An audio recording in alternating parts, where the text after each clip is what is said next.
We meet again, Mr. Kimura, in a more peaceful situation. Dr. Reed, still visiting London by night? We must both be nocturnal animals, you and I. After your captivity, I thought you'd be more cautious. Breathing the cold night air helps calm my mind, sir. I've had the most frightening nightmares since I escaped that filthy jail.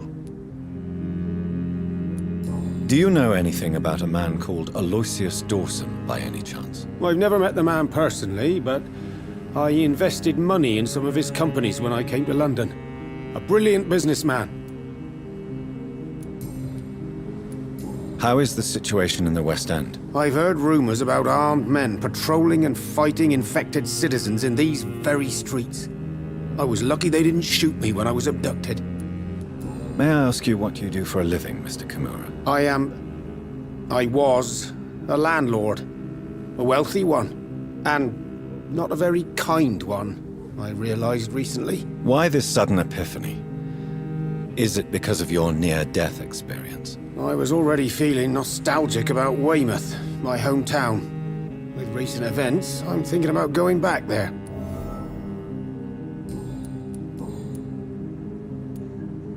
Why are you so nostalgic for your hometown, Tadao? I was focused so much on making money, I almost forgot that my relatives and friends are threatened by this epidemic.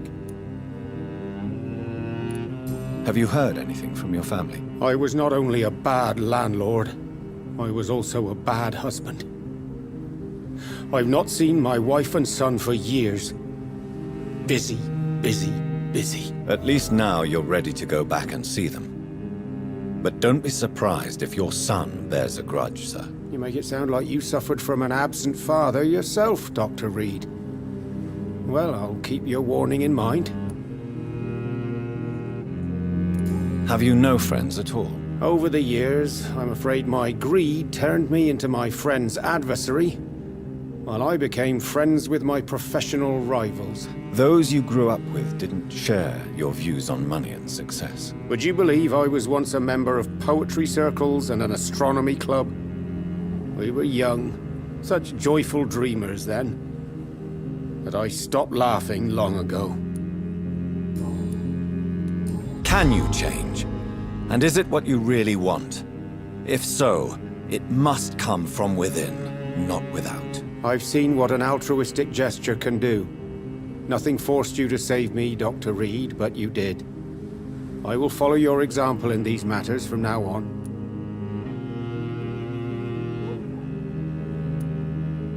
There is no need to thank me. Rescuing a London citizen should not be out of the ordinary, though I'm afraid it may appear so in these difficult times. You did not only rescue me, you fought for me. You put your life in danger to save me.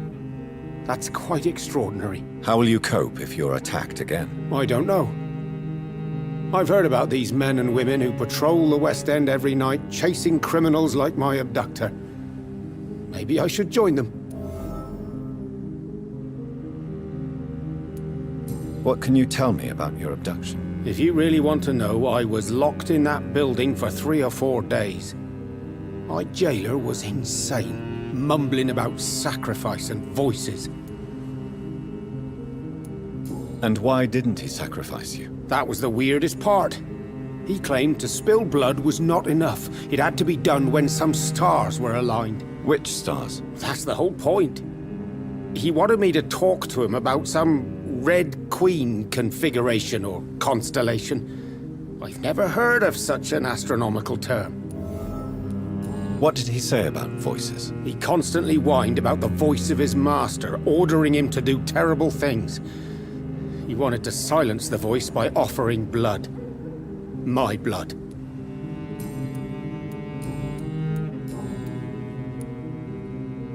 Tell me, Tadao, why was your abductor so interested in your passion for astronomy? I dunno. We met a few times at the Royal Greenwich Observatory. He seemed to share my hobby. Then he invited me to his house and locked me in. Yes, astronomy is a fascinating subject. When I was a child, my mother bought a small telescope for my sister and I. We spent many a pleasant evening stargazing. Stars are not just dots in the sky, Doctor. They are the key to our understanding of the cosmos. They remind us how insignificant we are. You're right. But children love magic and stories.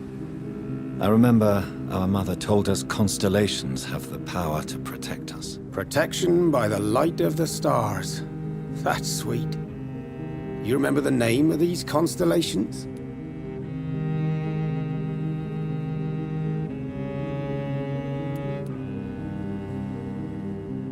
Pegasus. It was the constellation my mother liked the most. Memory's a strange thing.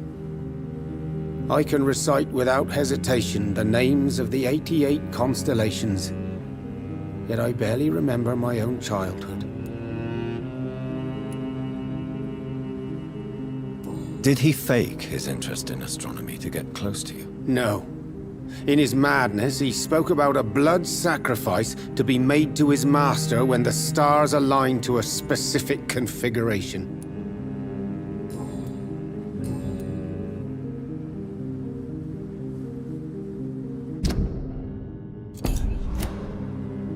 Goodbye, Mr. Kimura. Take care. I almost forgot what it feels like to live in order.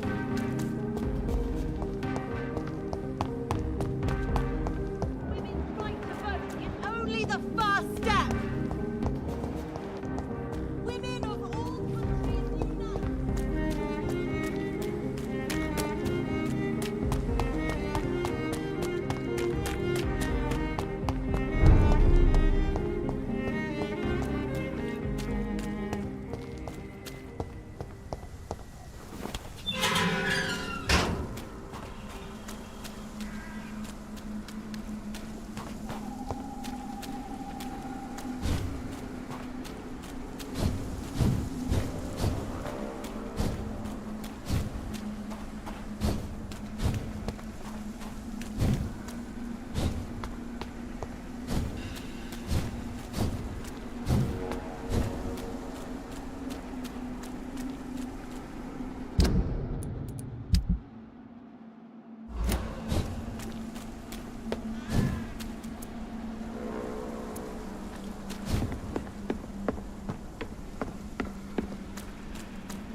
Escalon!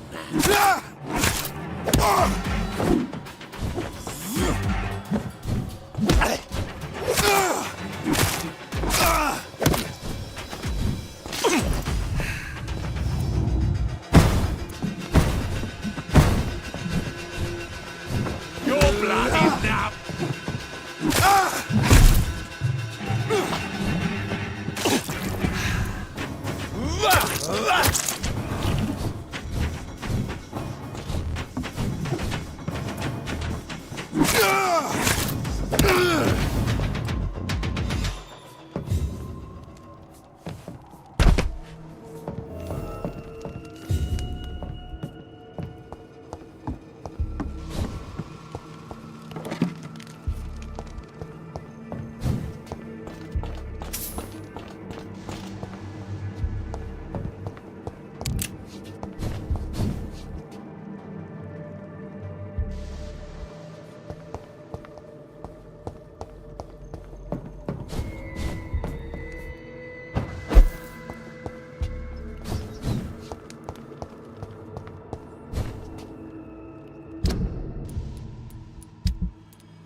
Louise's father was determined to find and save her.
dare you interfere with my hunt? Here. Ah! Ah!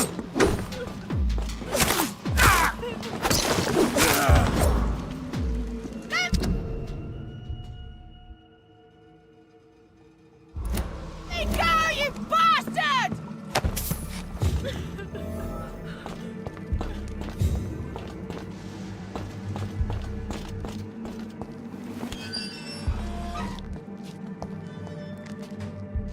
Miss Teasdale, are you all right? How do you know my name? Who are you? My name is Dr. Reed. I managed to track you down thanks to your father. So my father really was looking after me. This man, this vampire told me my father was dead. Is it true? I'm afraid so, miss. I'm so sorry for your loss. But you are free to go, as your abductor is no more. I suppose my jailer also killed my father, didn't he? Thankfully, he did not search your father's corpse, where I found his notes describing where he might find you. You should read them. I must find my father's body. He deserves a proper burial. Goodbye, Miss Teasdale, and be careful. Until we meet again. You should return to a safe... Thank you for your sympathy. Goodbye, Miss Teasdale, and be careful.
Good evening, sir. May I ask you what you're doing here at this late hour? I'm conducting an investigation about the epidemic in this part of town. And who are you, sir? I'm Dr. Jonathan Reed from the Pembroke Hospital. May I ask who you are and why all the questions? I'm Detective Inspector Charles Albright from Scotland Yard. And I don't find your answers convincing.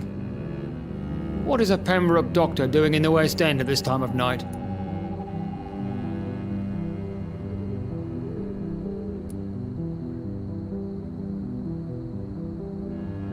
I work for the Ascalon Club. Here is my permit to go freely about the city. The Ascalon Club? You should have said so, sir. I must warn you, these streets are dangerous, and you'd better be careful. Do you know anything in particular about a man called Aloysius Dawson? Who doesn't know the man? I think he intervened personally to put an end to the police strike of last August. What else can you tell me about him? Aloysius Dawson is exactly the kind of powerful and influential man who could commit murder and get away with it, with just one phone call.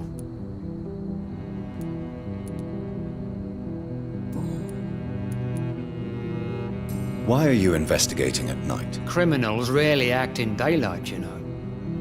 But since you are also a night worker, have you noticed anything strange which requires police attention?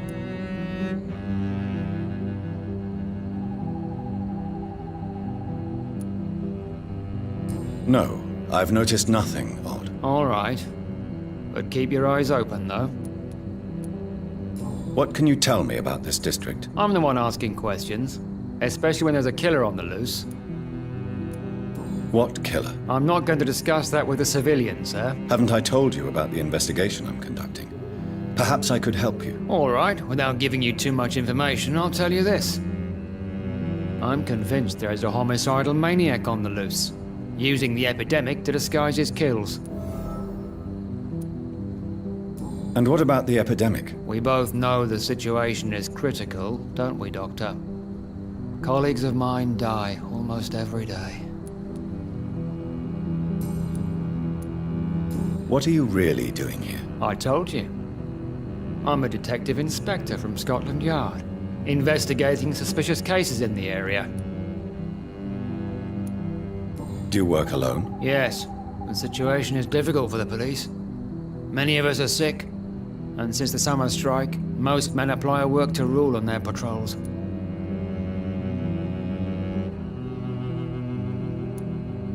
What about the situation in the East End? Why are there no police there to protect the civilians? I know, it's a shame, but we just don't have enough men to cover the entire city. What are you investigating, exactly? I have a missing woman, possibly abducted a few nights ago. Louise Teasdale.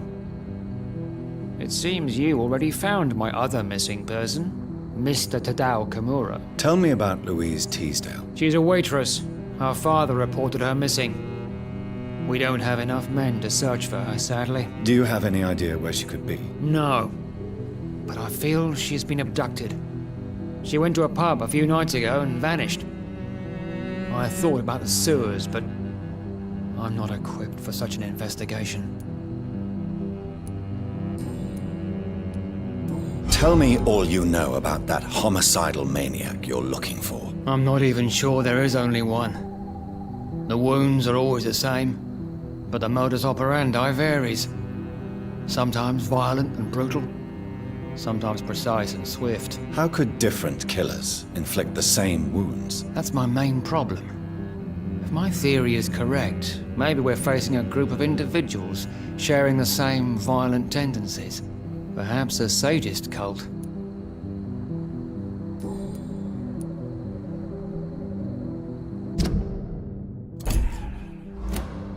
Do you need medical attention, Inspector? I'm afraid I may have caught something. I don't feel too well. You'll quickly feel better after taking this. Thank you, Dr. Reed. I really appreciate it. What are you investigating, exactly? I have a missing Tell me about Louise. She's a waitress. Do you have any idea? No. Goodbye, Detective Inspector Albright. Goodbye, Dr. Jonathan Reed. I'm sure we'll talk again soon.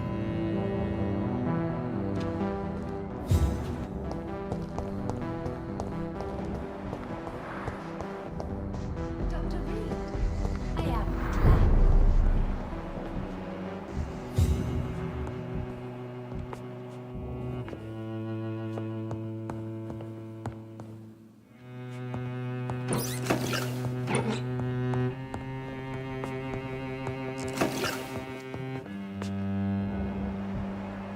I hope you can stay a little longer this time.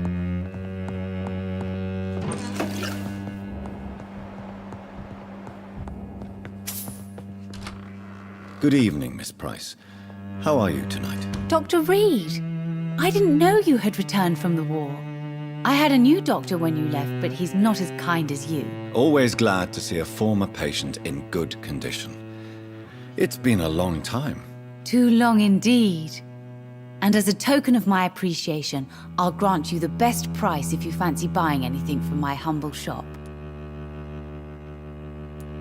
Do you know Aloysius Dawson? Everybody knows him.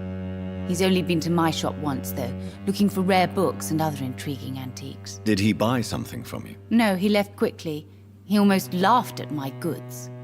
Mr. Dawson may be a rich man, but you can't buy good manners. But isn't Aloysius Dawson known for his philanthropy? That was before his brother Robert died in an aeroplane crash.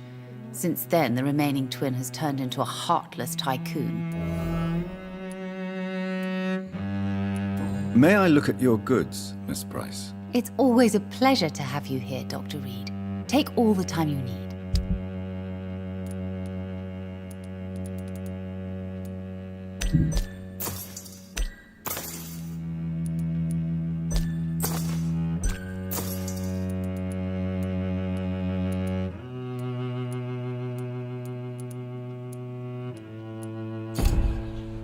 Dr. Reed, I am glad to see you again.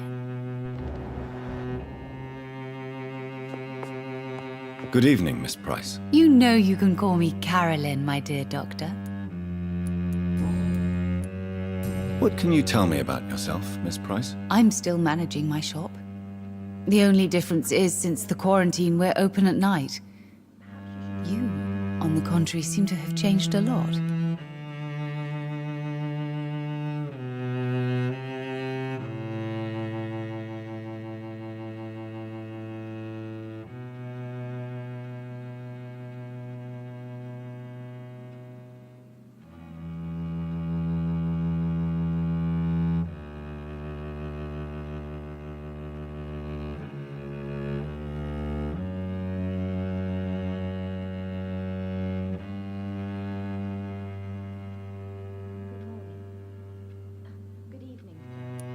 Really? Have I changed that much? It must have been the war and the night shifts since my return. Don't get me wrong, Dr. Reed, you're still handsome. Just maybe a little bit wiser, more serious. It suits you well.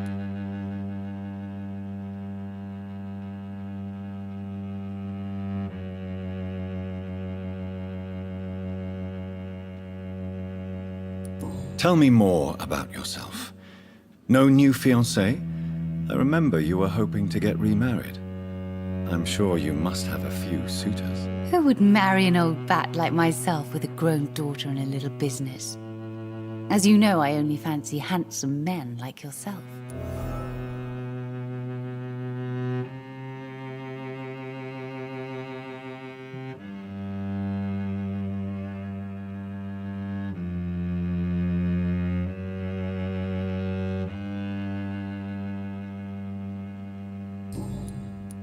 Have you noticed anything in particular in this part of town recently? Other than you coming back to cheer me up? Nothing at all, Dr. Reed.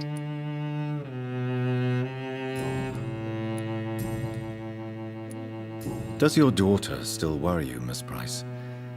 I remember you were often concerned about her health when she was younger. Have you not seen Carol since you returned? She's almost a young woman now. But she'll always remain my sweet little baby. So you're less afraid? Some things never change. Carol is still too clumsy for her own good. Sometimes her innocence puts her in real danger.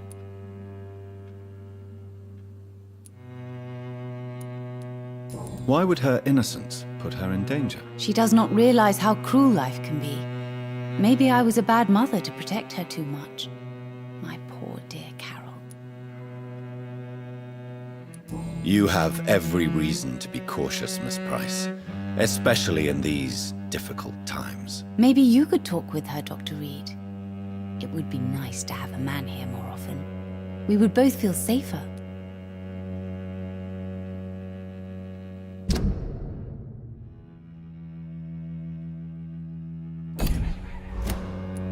Do you need my medical attention, Miss Price? Oh yes, I feel so oppressed lately. And tired and feeble, too. Thank you so much, Doctor. You're always so considerate.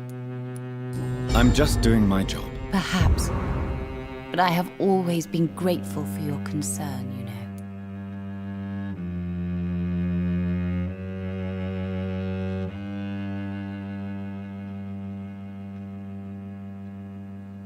know. Goodbye for now, Miss Price.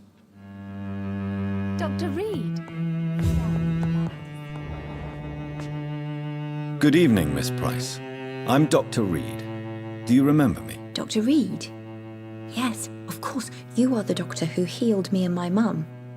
Good evening, Dr. Reed. Good to see you too, Carol. Are you all right? Oh, yes. I did not hurt myself recently. I know how to take care of myself now. I'm almost a grown-up.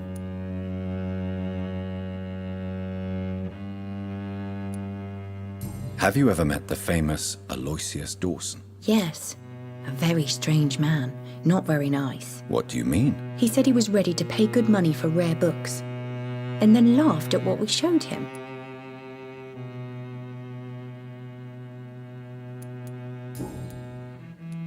Why are you awake at night, Carol? I am helping my mother in her shop. It's not easy, but I'm a grown-up now.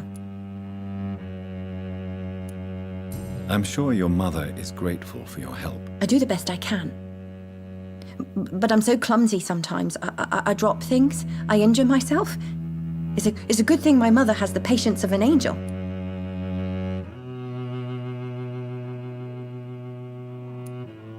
Why is work not easy?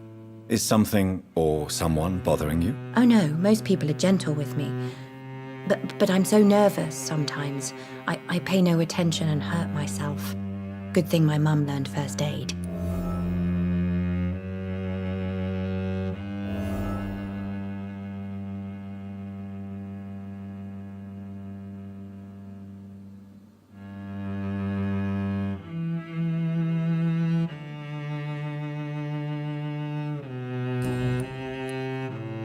What can you tell me of the people living nearby? I don't speak to many people, except our customers. It's not easy to make friends. And with the epidemic, it's even more difficult. What can you tell me about the epidemic? Some of our regular customers have left London. Some others only send their housemaids now. Everybody fears the contagion. I've even seen men with weapons. Have you no friends at all? No. Mr. Nithercote used to pass by and was always nice to me. Does he not come by anymore? No. Mum said he was weird. Always reciting poetry about a girl he'd met in Whitechapel. I wonder who this camellia may be.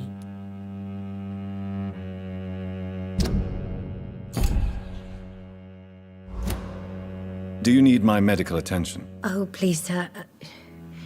Do not waste your time with me. There is nothing to be worried about. Don't be shy. It's my duty to take care of you. Thank you, sir. Much obliged. Do you enjoy working with your mother? Oh, yes, Doctor. My mother raised me alone after my father died. We've always lived together, and she has always watched over me. Do you remember your father? No, I was just a baby then. My mother always told me how strong and good he was.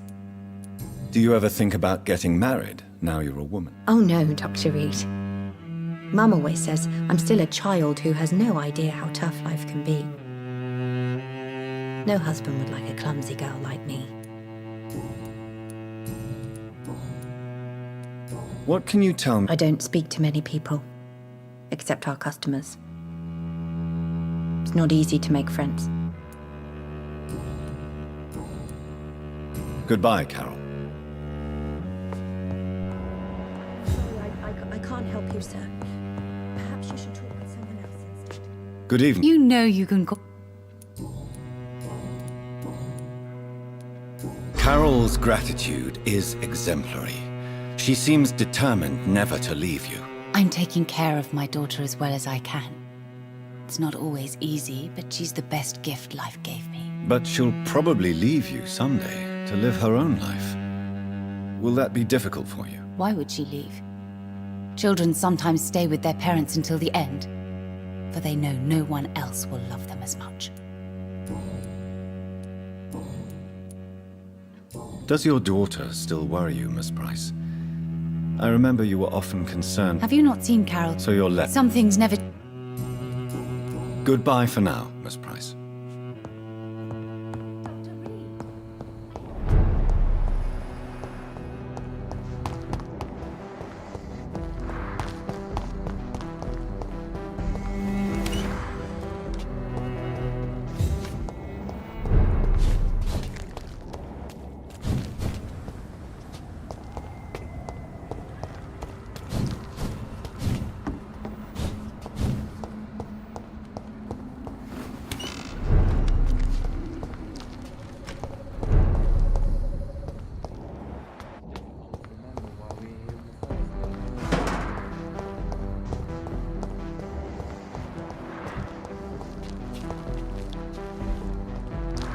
Good evening, sir.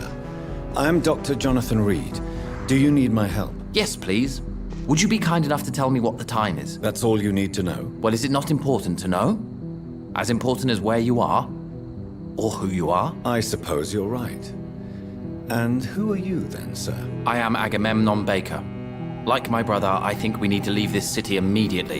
And my brother and I rarely agree on anything. What can you tell me about Aloysius Dawson? You should ask that question to my brother instead. Personally, I've not seen Aloysius for many years.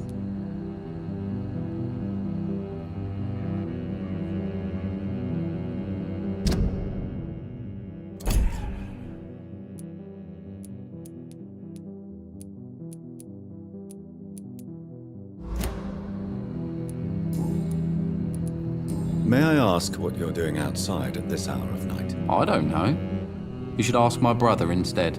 It was his idea in the first place. You must have your own ideas. From what I have managed to understand, I guess we're supposed to wait here. Waiting for someone to come. May I ask why you've not gone already, if you're so exasperated by this long wait? I believe fear is holding us back. My brother would have said it's laziness, but it's just because he's prouder than I am. What can you tell me about your brother? He's older than me, I think. But the important thing is that I really hope I'll die before him. Grief would just kill me, you know? Is that all? Pericles is very attached to this city, and without my insistence, he would never leave this place. We don't often agree on anything, you see. What can you tell me about this part of town? It's the only place I've considered myself happy. Or at least that's what I believe. Unfortunately, it's time to leave. Why is that? Because I'm not feeling happy here anymore. Are you?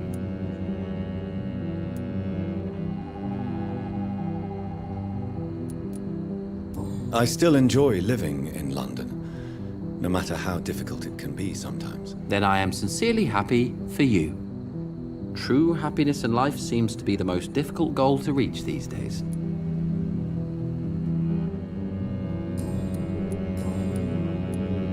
Who are you waiting for exactly? The more I think about it, the more I believe it's not exactly a person we are waiting for. But what else could it be then? I don't know. A feeling? An event? An impulse? How can I tell? Something that would allow us to leave this trap.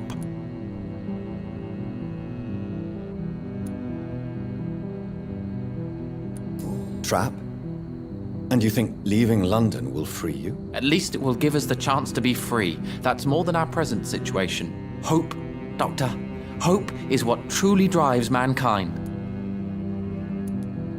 I'm afraid I'm not following you. What kind of trap are you talking about? Have you ever felt like life trapped you in a role that does not fit you? That you're not in your place?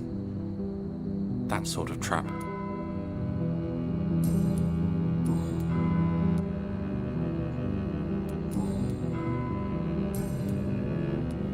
Goodbye for now, Mr. Baker. Good evening, sir. I'm Dr. Reed. Can I be of assistance? Dr. Reed? Dr. Reed? Is there anything wrong? No, it's just... your name sounds familiar. And your face. Have we met before? I think I would remember. So I suppose the answer is no. That's odd. I'm certain I've already heard of you. My name is Pericles Baker. Does that mean anything to you? I'm afraid not, sir. But it's a pleasure to meet you anyway. The pleasure is mine, I guess. I only wish I could remember when it was that we met. What can you tell me about Aloysius Dawson? I've heard this is a man who has searched for his place in the world for a long time. I hope he found it. Tell me about yourself, Mr. Baker. What are you doing out here in the middle of the night? We are waiting. Waiting for someone. And why are you waiting for this person? Because we need to leave this city. As soon as possible. Why do you want to leave the city? I'm not really sure. Can you tell me anything about this district? As you like asking questions so much, would you allow me to ask you one first? Please, be my guest. Do you like this city?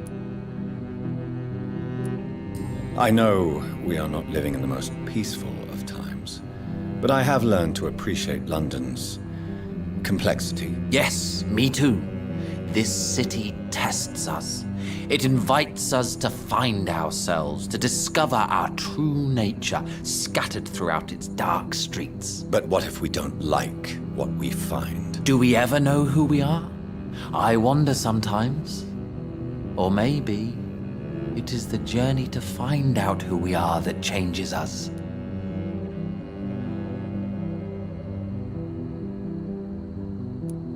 And what do you do, sir? For a living, that is. I stopped working when I decided to leave.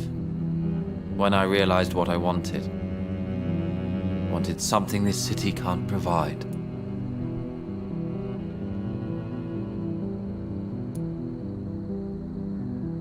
But what were you doing before you took this decision? Does it really matter anymore?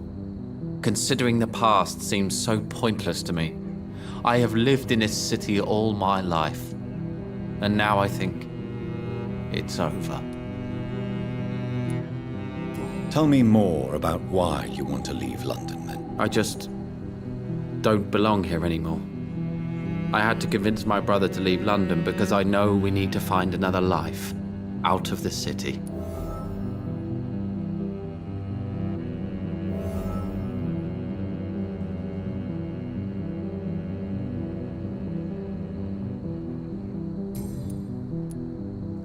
Pericles, tell me why your brother disagrees with your presence here. Agamemnon is naive sometimes. Although don't consider him a fool, sir. He is often more lucid than me. At least you both have the same difficulty explaining what you're doing, and for what reason. But is that not a common problem for all mortals? What can you tell me about your brother? If you are searching for a pleasant chat, you should speak with him instead of wasting your time with me. He has always been the more gentle of us. That's it? That's all you can tell me about him? For the time being, true kindness is the most valuable quality, my good sir.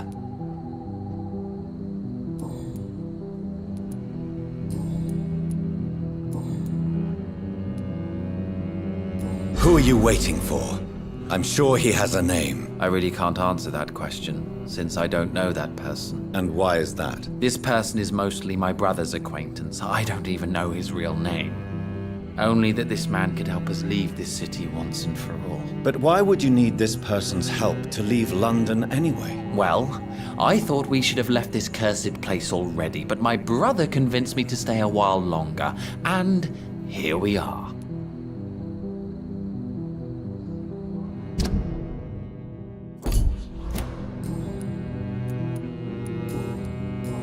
Goodbye, Mr. Baker. Good evening, Mr. Baker. Why? Goodbye, Mr. Baker. Hello again, Dr. Reed.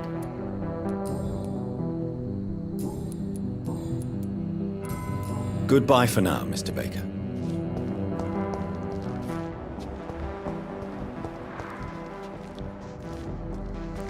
Doc? What are you investigating? I have. Tell She's a. Do you have it? No. Goodbye, Detective Inspector Albright. Goodbye, Dr. Jonathan Reed. I'm sure we'll talk again soon. Seems violence and madness somehow contagious.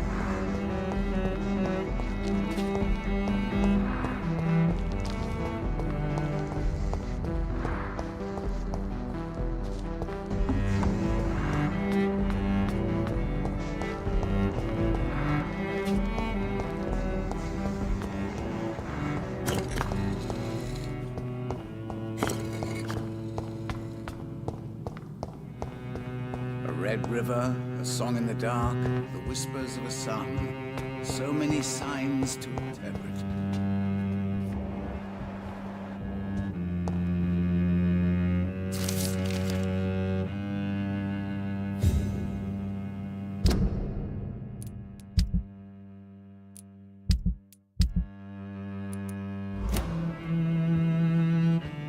Jonathan Reed. At last we meet. The cards warned me you would visit tonight. I beg your pardon, sir. Do I know you? Of course you do. Our mutual friend, Dr. Swansea, can't speak highly enough of you. My name is Usher. Usher Talltree. You are the leader of the Brotherhood, are you not? Primate of the Brotherhood of St. Paul's Stole, to be precise. I'm really glad we met tonight. I love it when the cards tell me a truth. The cards told you to expect me. Yes, they tell me everything. They've told me of your unquenchable thirst for blood. Be wary, Ekon. I've heard such a rich diet can be bad for the heart. Is there anything you could tell me about Aloysius Dawson? Aloysius Dawson. Yes, of course. We met on several occasions. With time, he got deeper and deeper into the occult. He's not the only one. It's been quite the fashion for several decades. The Golden Dawn, for instance, is just one example. True. Aloysius was a member of the Golden Dawn until 1900. Then his thirst for dark knowledge grew. I'm talking forbidden texts, readings which blackened his heart.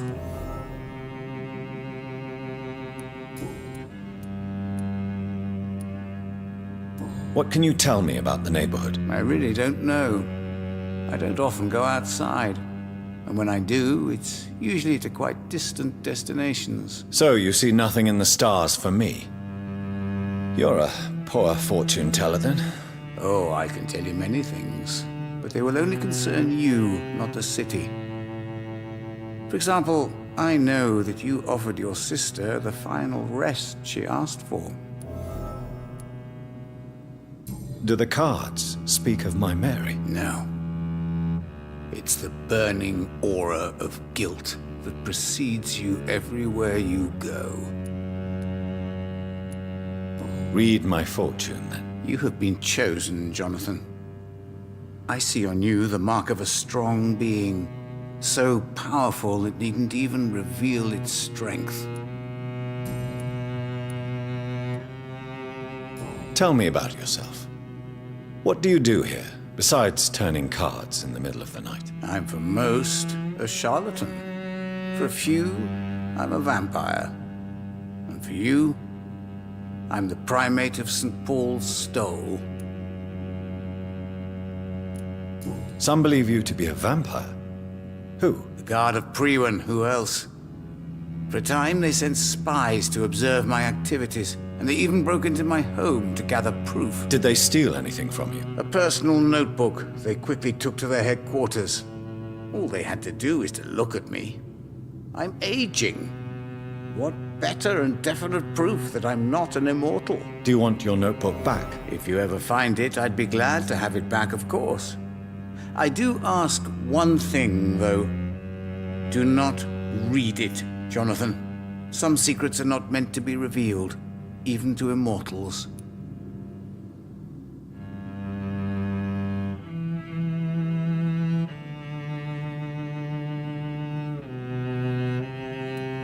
For how long have you been a primate? It was 15 years last year. What do you make of Dr. Swansea? Edgar is a brilliant and dedicated man. A man of his time, sometimes a little muddled, but always looking for new paths and new concepts. Can you read the cards for me? Are you sure you want to know what they will reveal? Yes, I am. It will cost you 150 shillings. Here is the money. Love. Pure and unseen, untold. The two hearts love each other without knowing it, without daring to admit it.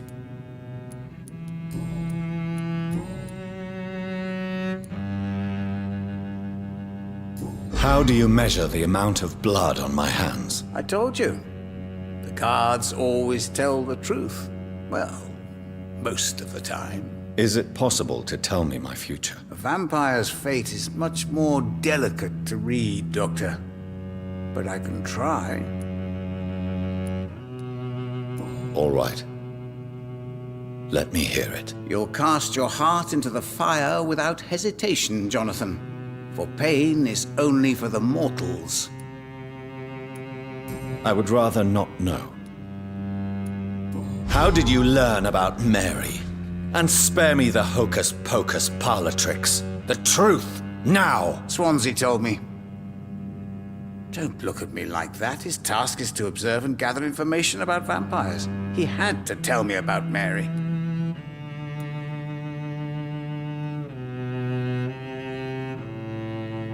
Mary did not deserve her fate.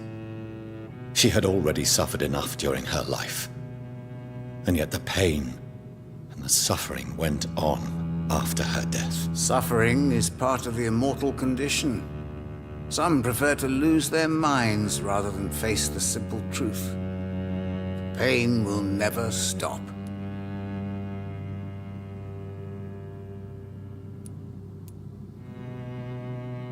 May I ask you about the Brotherhood? Of course. But I must warn you that there are some subjects we consider taboo, in spite of our fondness and acceptance of your kind. Who founded the Brotherhood? That's precisely the kind of question I cannot answer. It is delicate, and may reveal some of our secret traditions. So you're not just a club of academics and scholars? Once upon a time, very long ago, the Brotherhood did more than simply study the vampires. They took actions to eliminate the more ferocious and corrupted. I know there is no love lost between the Guard of Priwen and the Brotherhood. What caused this rift? It was 1801. The Brotherhood was stronger then, a strength that made them hungry for ever greater power. An argument divided them, and the wound never healed. What was the nature of the disagreement? The problem was that both sides considered themselves the legitimate heirs of the original Brotherhood. We divide up the books, the relics, not always fairly or with consideration.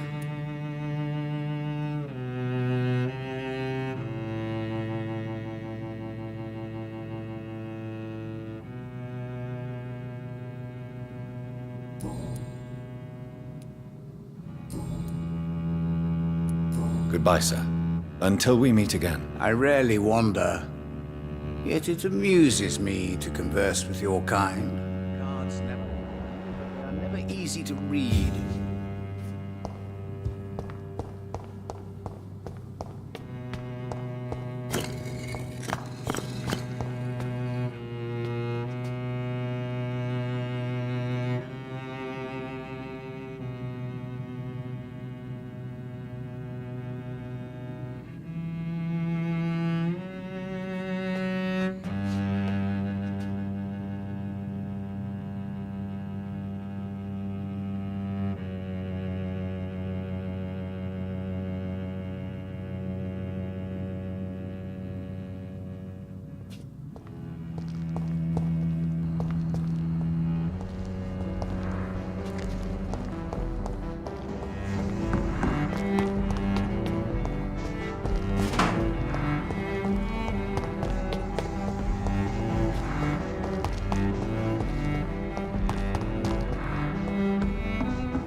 Sorry, sir. It's one of them!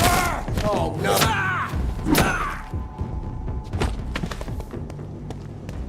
Over there!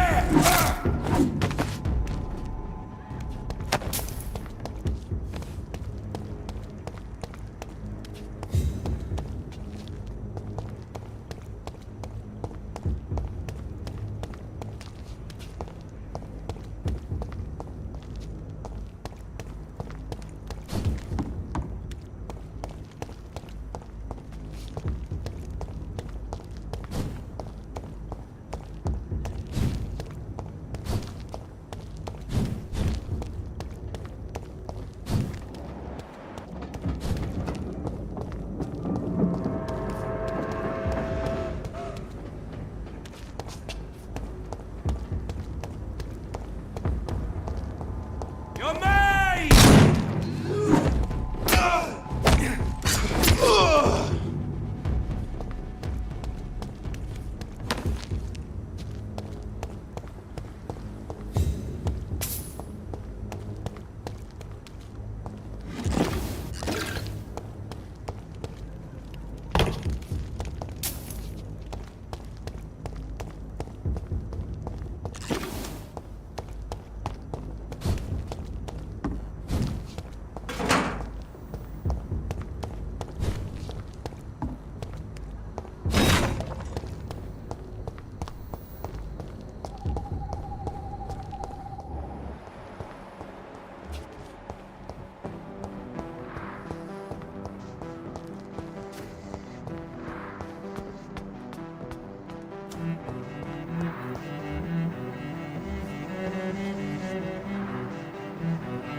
Dawson's mansion. Here I am at last. But the question remains, am I ready to make a dying man my progeny?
Reduced in rank for falsely accusing a man of murder. I wonder what Inspector Albright thinks about his punishment.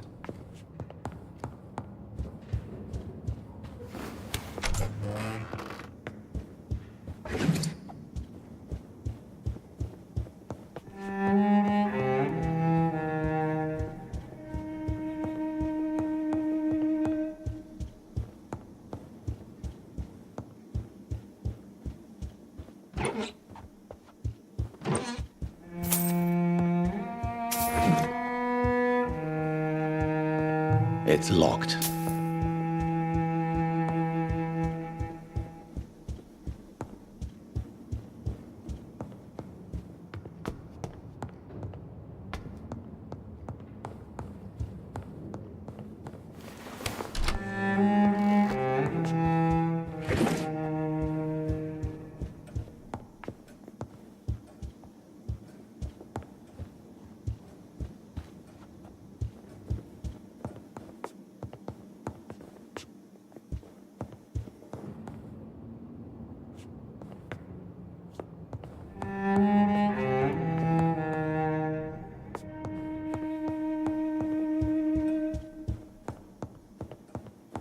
It's locked, all right.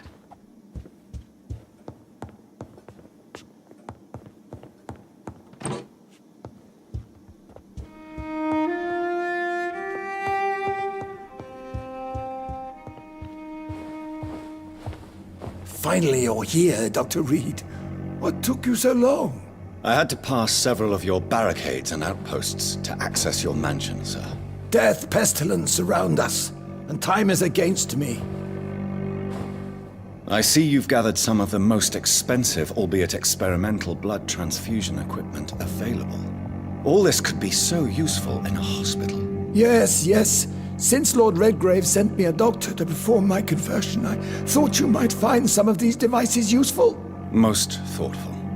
But tonight I'm not here as a physician. But I feel reassured that a specialist such as yourself would help me to escape the Reaper. Very well. But before I proceed, I have a few questions for you. If you must, but be quick, for I don't have much time left in this life. First of all, I need to be sure that you know exactly what is going to happen to you, sir. I can assure you I'm as informed as any man can be. I have planned for this moment, Dr. Reed. Planned very carefully.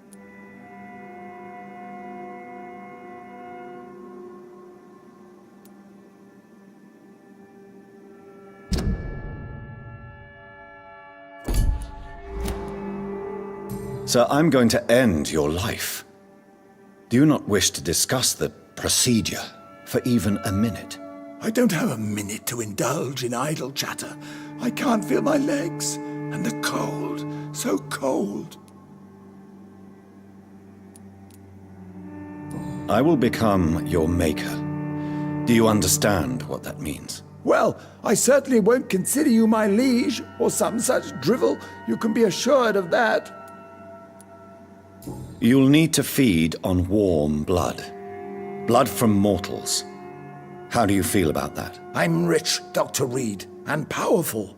I'm sure I'll be able to acquire all the blood I need without ever having to sully my own hands. What do you know about the Guard of Priwen? What I do know is that I'll crush anyone or anything that would dare to oppose me. Let's move on then. Please, I'm cold and tired. I feel my life waning with every moment. But first, before you embrace immortality, what would you do with such a gift? That's a rather impertinent question, Dr. Reed, and I will do as I please. Answer me all the same.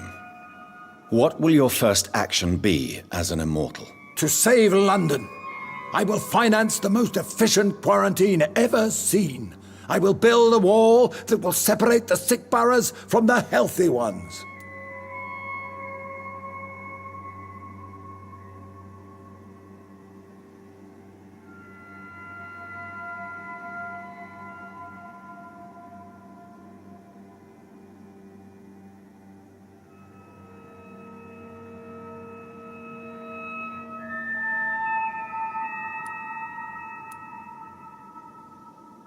Who gave you the right to decide the fate of thousands of people? My money.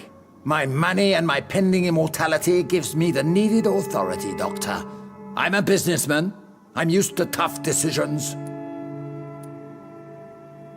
You really plan to build a quarantine wall across London? Yes, it will be tall and strong, separating the wheat from the chaff.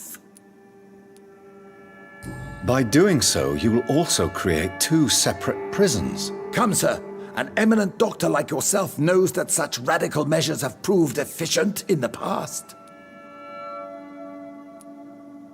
Let me guess. You mean to isolate the rich from the poor? This is a desperate measure for desperate times.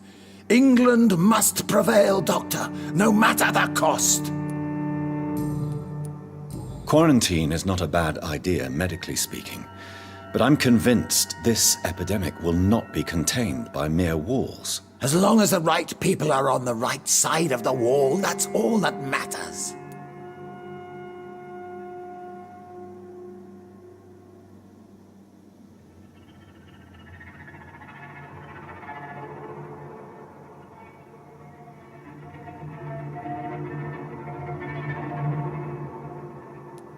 But you can't guarantee infection will not spread.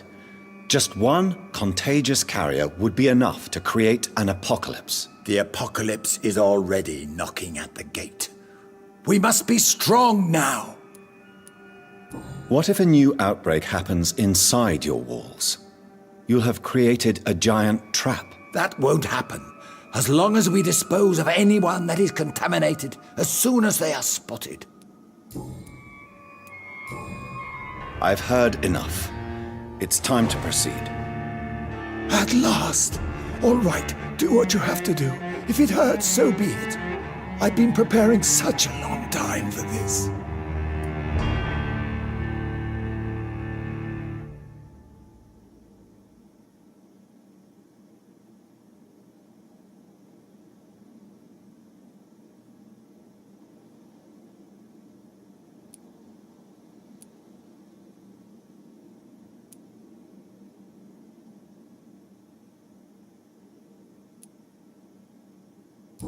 You don't deserve immortality, Mr. Dawson. What? What are you prattling on about? I don't believe I've ever met a man so bereft of empathy. You, sir, are despicable. No! Wait! You can't! I made a deal with Lord Redgrave. I'll finance whatever he wants. Please, just ask him. Sleep now. Rest now. Forever.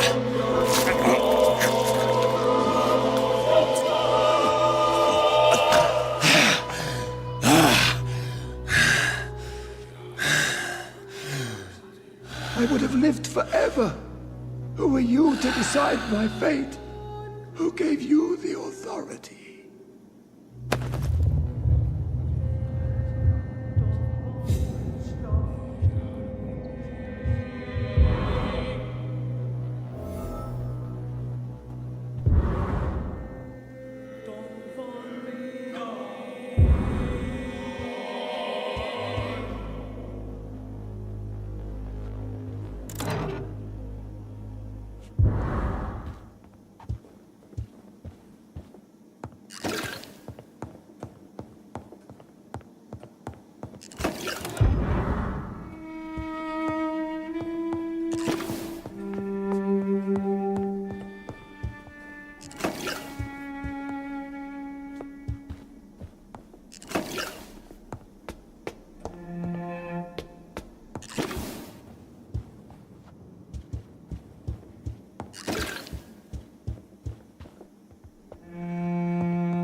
Is it done, Dr. Reed? Is Aloysius Dawson reborn as expected? Alas, Aloysius Dawson was not brought back to life after his death. The man is gone. What? What happened? He didn't survive the procedure. He was too weak. This is unacceptable, nevertheless. You were given the simplest task. Well, get rid of me then. From now on, you're an outcast. Banished. You are forbidden to ever appear in front of us again. Ascalon will smite you on sight, and your heart will be thrown to the rats. I'll leave you then. Have fun with your puppets and shadow plays, Lord Redgrave. Yes, go, traitor, and take that awful creature, that counterfeit of a woman I saw waiting for you, and be gone! Step away, traitor. Return to your dubious friends and your decrepit hospital. Do not dare show yourself again, you or that monstrosity you bring to my door.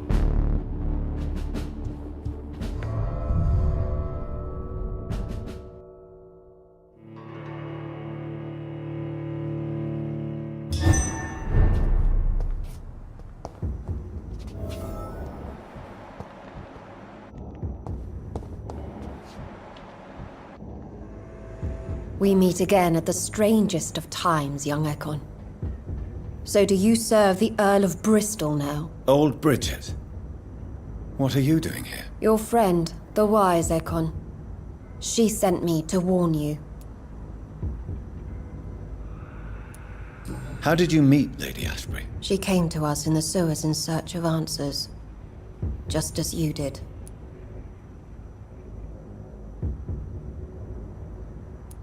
What kind of answers did you give her? I knew nothing of your maker, but we talked.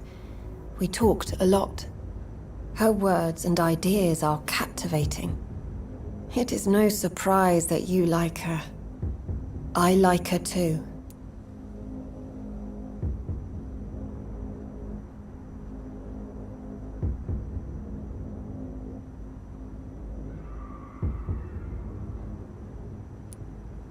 Lady Ashbury in the sewers? Now that's a sight I wish I'd seen. She said she was your friend, and that she sought the identity of your maker. So I answered her questions.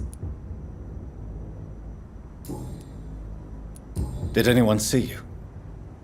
It's a long way from the dock sewers, and hunters are patrolling the streets here. Who said I took the streets? How do you think I survived for centuries in this city without ever being seen?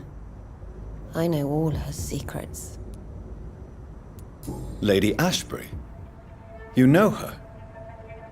Tell me what's going on. The lady approached me but a few nights ago, wanting to meet the sewer skulls. Once she questioned Harriet Jones. She agreed to help us. Harriet Jones is still with you then? How is she doing? Harriet remains angry, but is recovering slowly. Her mind is twisted, but at least her body is healing. Tell me what is going on. The lady asked us to keep an eye on your mortal doctor friend while you were away. We spotted the hunters. They were discussing plans to attack tonight. Wait, slow down. I need to ask you something. I'm listening, but I do not have time to waste, so be quick. Where is Lady Ashbury right now? She said she will go home. She needed to speak with some old friends first, though. Do not worry, young Ekon. She is no fool, and just as strong as you. How did Elizabeth find you? She presented herself humbly at our gate, and asked if we knew of any ancestral vampires hiding in London. She asked about Ascalon. She asked about many things. What do you think of her? Her soul is good, yet tainted with a deep sadness and the scars of ancient wounds. Time does that to us immortals, for we have so much to dwell upon. Why did she come to you? I am old Bridget, the buried memory of the city. She sought the silent truths. Truths I have kept hidden for so long. Why do I feel like Lord Redgrave was particularly irritated to see you? Far more so than the average Skull, if I may say. Because I used to know him quite well. And he is afraid I may remember who he really is. You're Elizabeth's informant. You're the one who told her about Lord Redgrave's lies regarding his lineage. Yes, but my words were not meant to hurt or threaten. I simply told the story of the sewer skulls, and of so many other forgotten children. No time to lose, then. I must go there right away. I shall return to my den. Have you a message for the lady? Should I see her before you?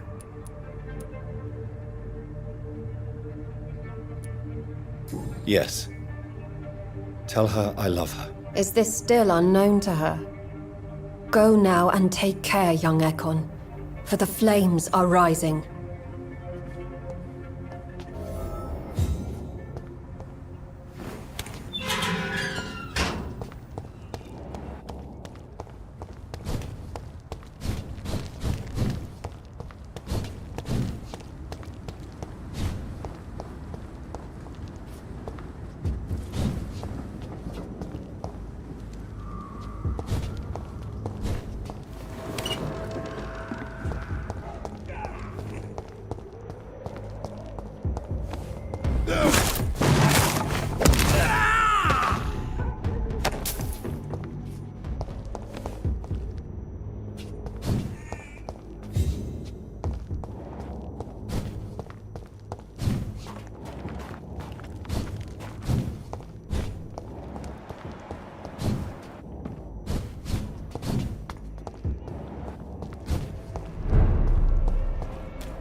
Best turn around. Stupid beast!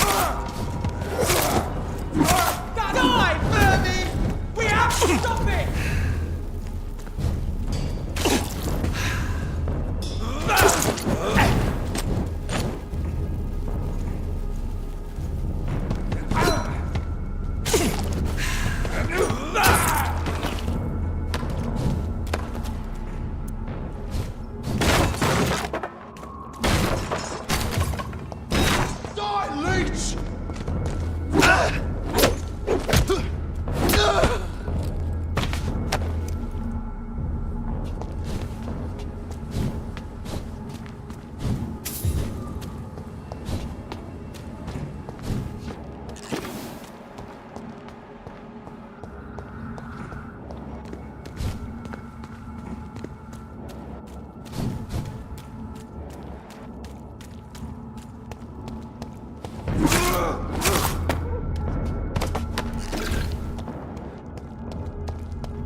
Elizabeth.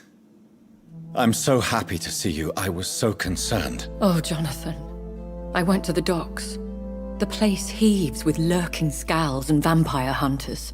So many corpses.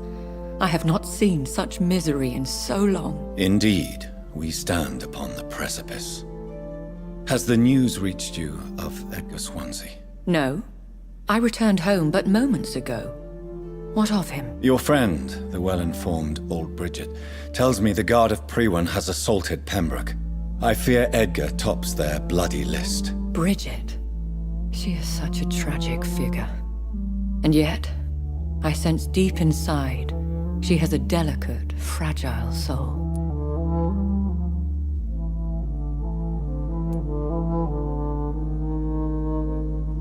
I had the impression you despised Skulls, and now you find them delicate? You have persuaded me, Jonathan. It has been a very long time indeed since anyone has changed my opinion of anything of note. I was concerned for your safety.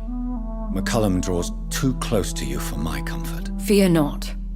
I've evaded the hunters for many a year, and I intend to stay far from their gases, flames, and spikes.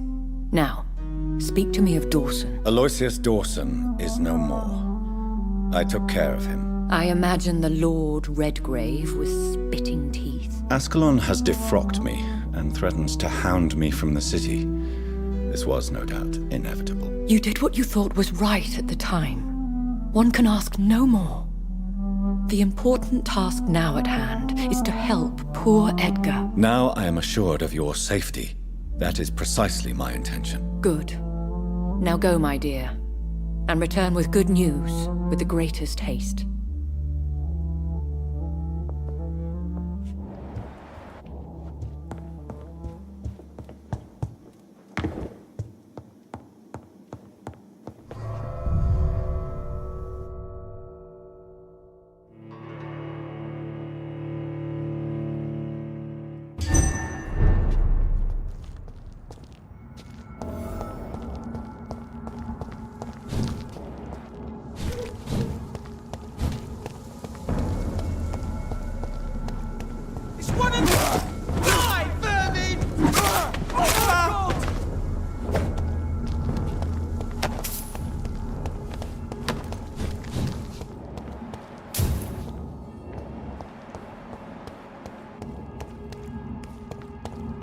I will return at a more convenient time.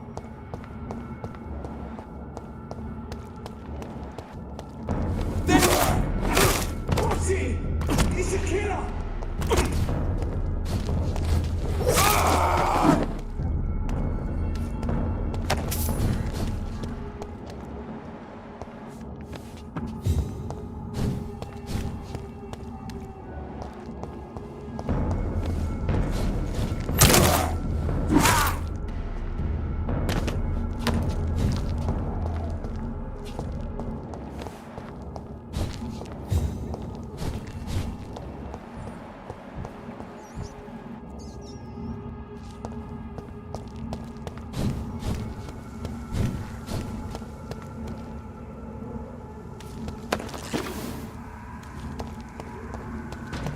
Get them weapons! Shit!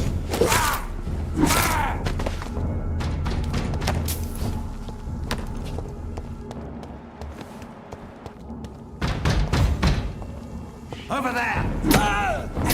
Monster!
Good evening. Dr. Reed. Nurse Brannigan has been recently accused of neglecting her professional duties. Tell me what you really think about it. This kind of protest is nothing but elitist bullshit. I trust Nurse Brannigan with my life.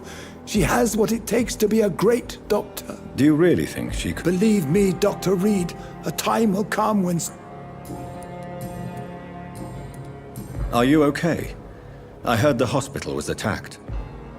Yes. Can you believe it? Attacking a hospital of all places. Mindless savages. Is anyone hurt? No, but Dr. Swansea is missing. I believe they wanted money or drugs. Maybe these brutes will ask for a ransom. Goodbye, Dr. Tibbets. Last thing. Good evening, Nurse Brannigan. Good evening, Doctor. Are you all right? I heard the hospital has been attacked. I'm okay. I don't think anyone's hurt. But we haven't heard from Dr. Swansea. Do you think he's been taken then? Yes. There's been shouts in his office, and then these brutes left the hospital without a word. Goodbye, nurse. Call me if you need assistance.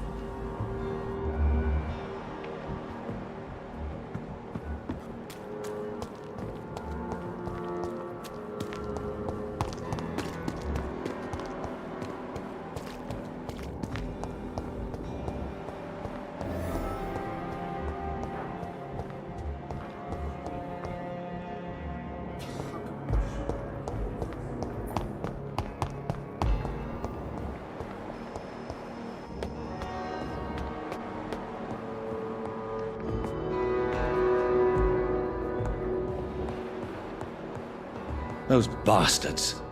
What have they done to Edgar?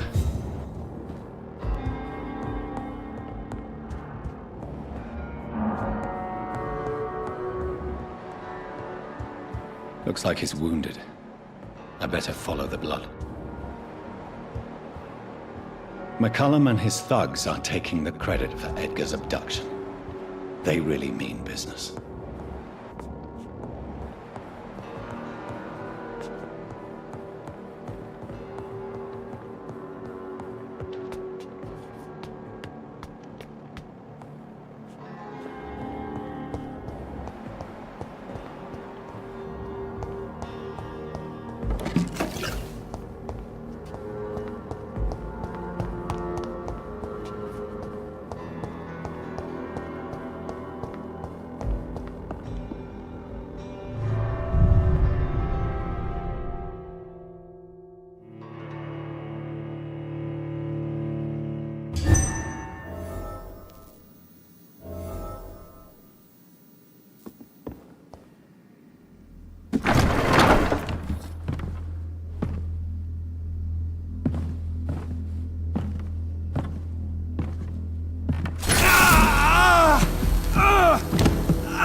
Ultraviolet curtains and orichalcum powder.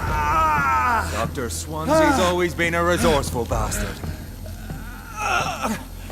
I bet he never told you he had this installed in case of a vampire attack. Says a lot about how much he trusts you. What have you done with Edgar? Don't worry. We don't kill humans. Even if your friend is deserving of a little punishment for what. What are you talking about? We know everything. Swansea and you created this bloody epidemic. You aim to unleash another disaster, just like William Marshall did. No! I'm trying to put an end to it, just like you are. You're his progeny, aren't you?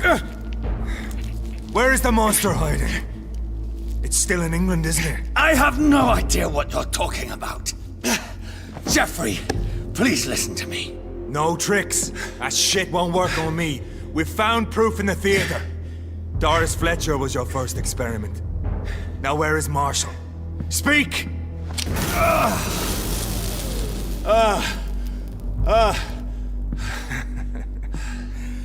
So much for modern technology.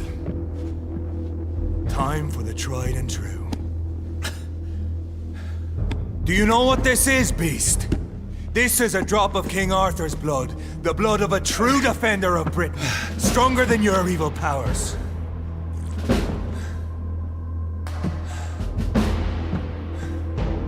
This is ridiculous. We're losing precious time. True enough. Soon I'll bring your head before your coward of a father. So close your eyes!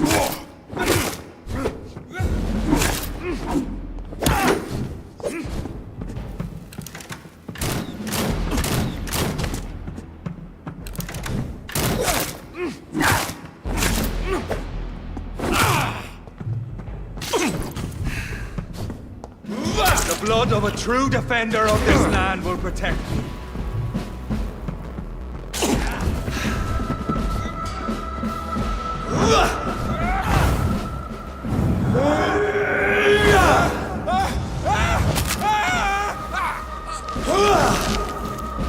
If you're so innocent...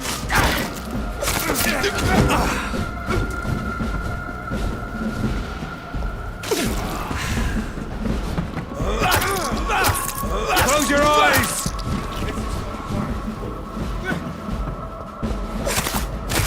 You can't win this!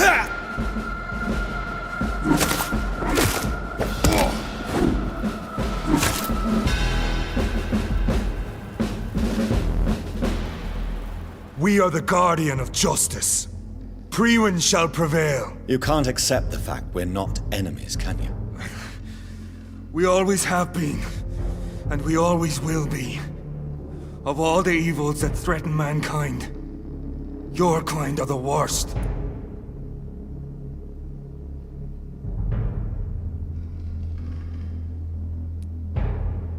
I was only reborn for a few minutes before you and your men hunted me down like a beast. You were only reborn for a few minutes, and you'd already taken the life of an innocent woman.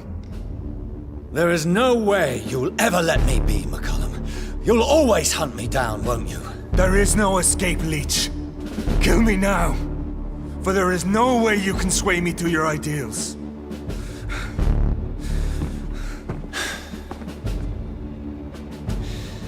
That's where you're mistaken. What do you mean?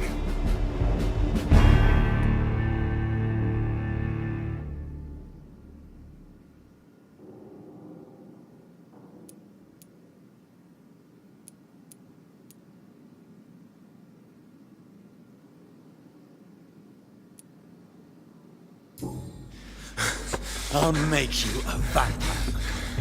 I'll make you one of us! No!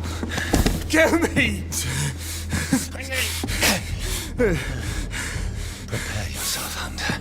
You're about to be hunted, just like me. No! No! When I kissed my poor mother goodbye, I had no idea what I was doing. But now I do. Consider this my kiss of Judas.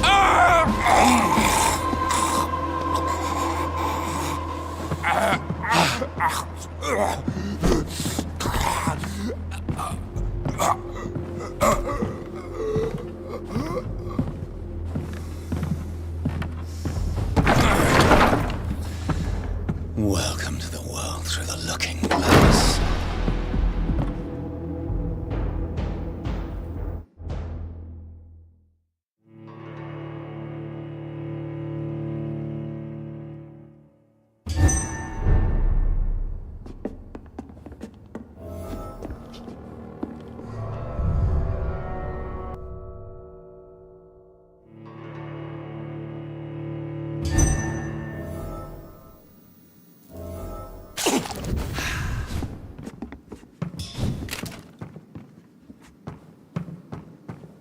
It's locked.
Good evening, Mr. Fiddick. Good evening, Doctor. Is there anything else that... I'm all right. Goodbye for now. Good evening, Mr. Fiddick. Good evening.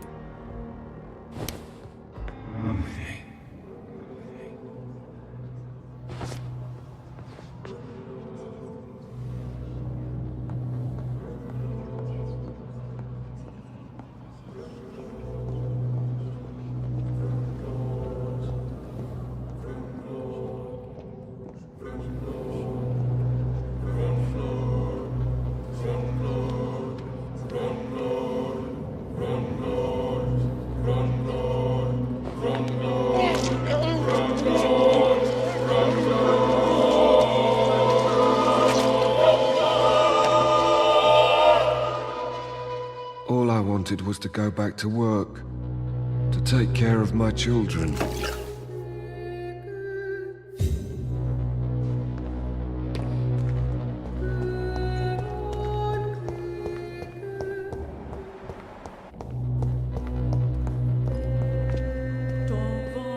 I'm quite busy right now, Dr. Reed.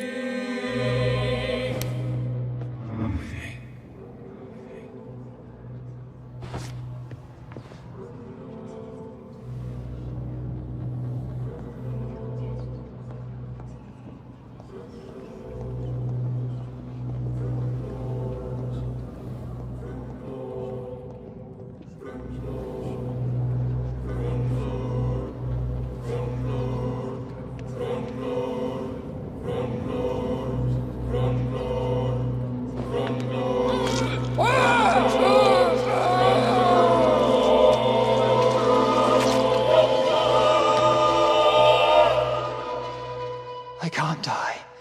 Not now. Pembroke needs me. All those poor people.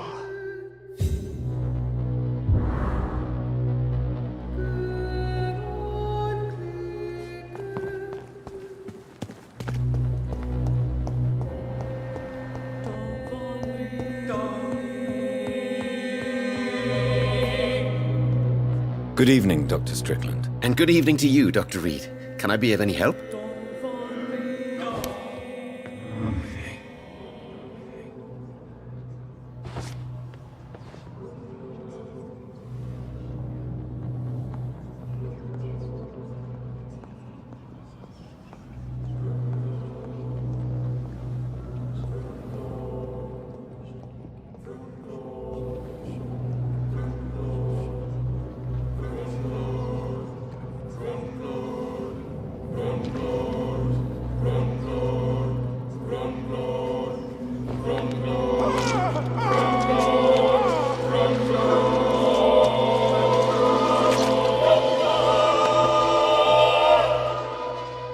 No. I could have been a great surgeon. The greatest.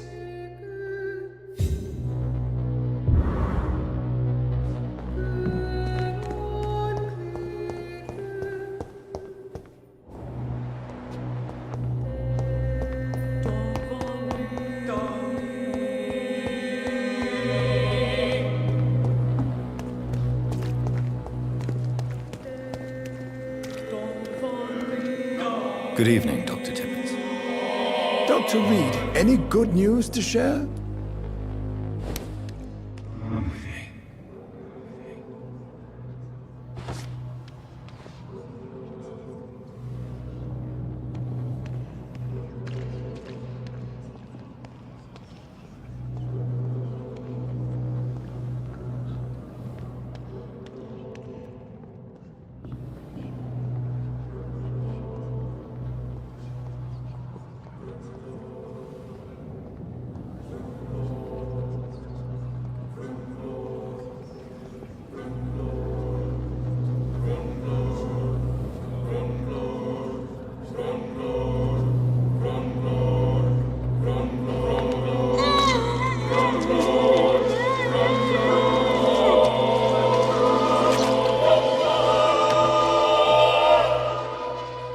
I'm sorry, Nurse Brannigan.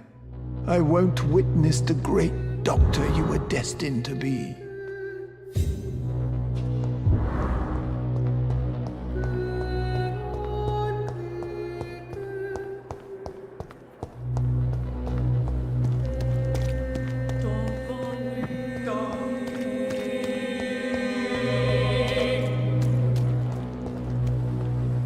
Good evening, Nurse Brannigan. Good evening, Doctor.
Who will take care of the sick?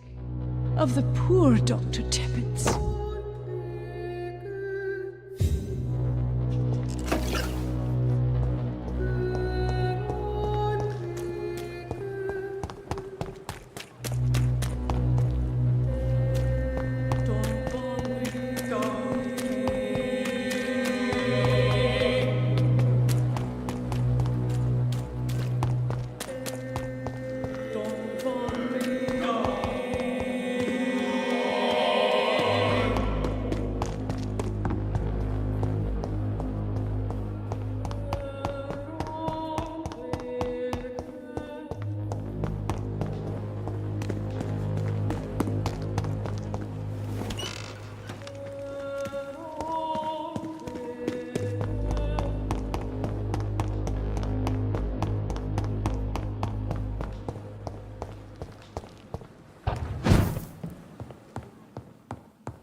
It's locked.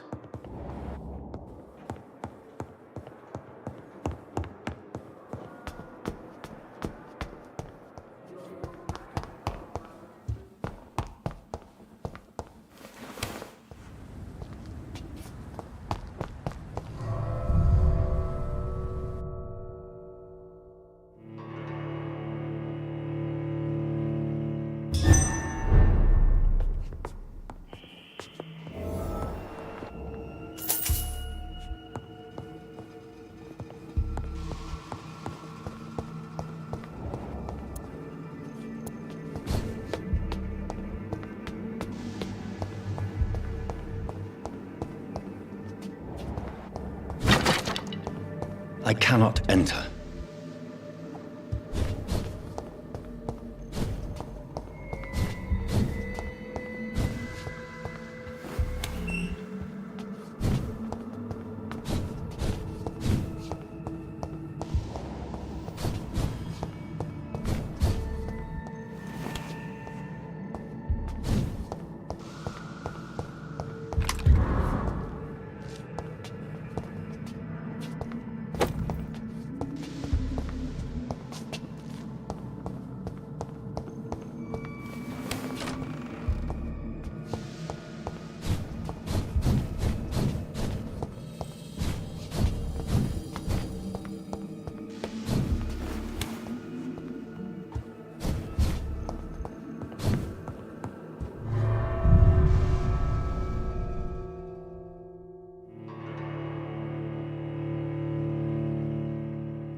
Good evening, old chap.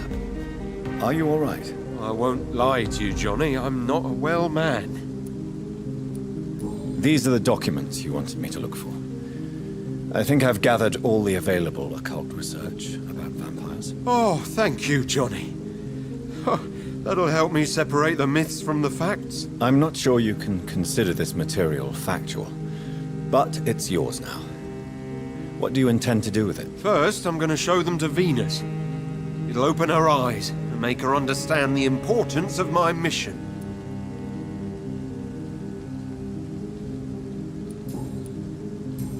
You need some rest, Clarence. You should try to sleep.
You give me no other choice, Clarence.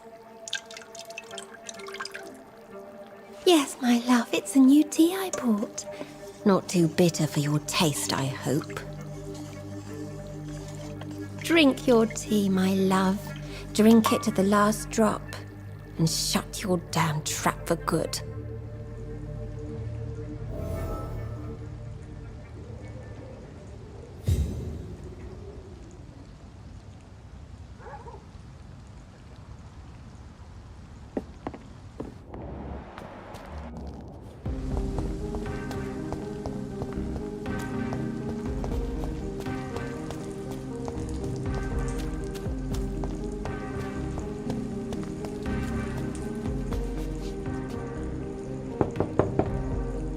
Hello, Venus. Hello, Jonathan. Please, come in.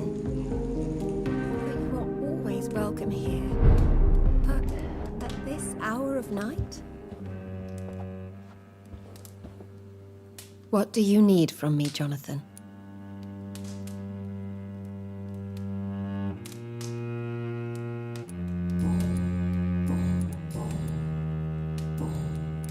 Did Clarence recently show you documents that prove the existence of vampires? Yes, he did.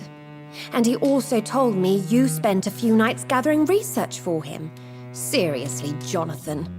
Why feed his obsession like that? He's my friend. I thought it might help him rest, instead of going outside at night. Tell me, what are your thoughts about vampires? Gibberish and poppycock.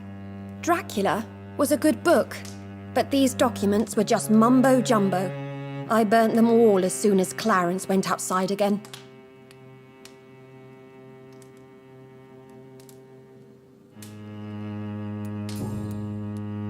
Why are you poisoning your husband? He has spent a fortune printing his bloody papers. I can't stand this nightmare anymore. We are the butt of everyone's jokes since he returned. If you're so frustrated by Clarence's behavior, why don't you just leave him? I have already lost the best years of my life because of him. I will not jeopardize my future for some lunatic. He goes, and I inherit what's left.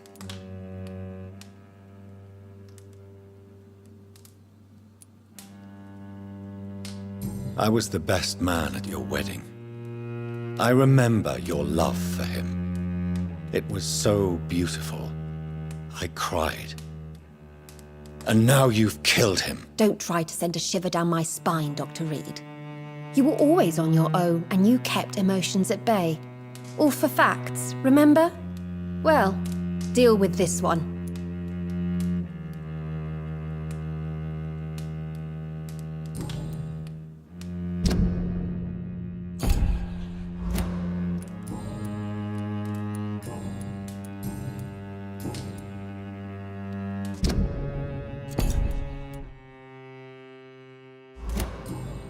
Goodbye for now. I remember when Mary came here with her husband.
So Priwen never left Doris's theater after they invaded. They must be holding Edgar here in their new headquarters. Crush the leech, boys! Die, vermin!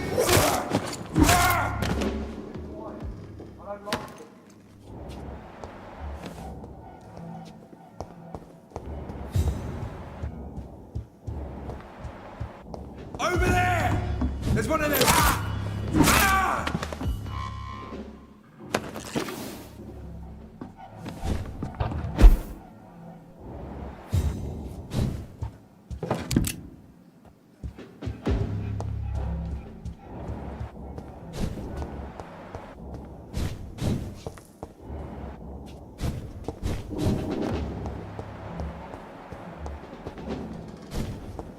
Stay close. Keep an eye on each other.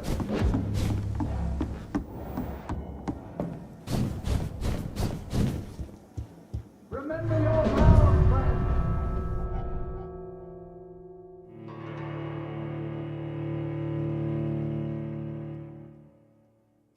Return at a more convenient time.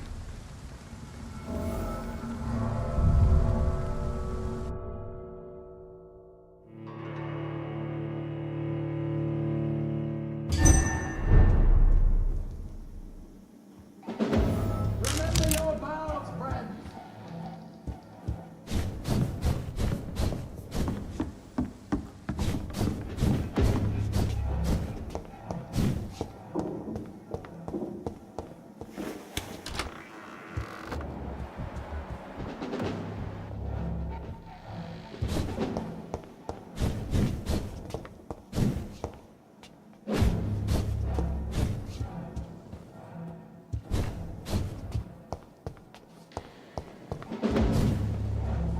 Over there!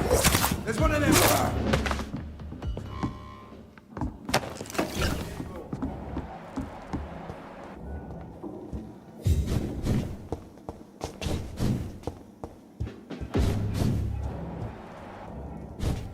Remember your vows, friends.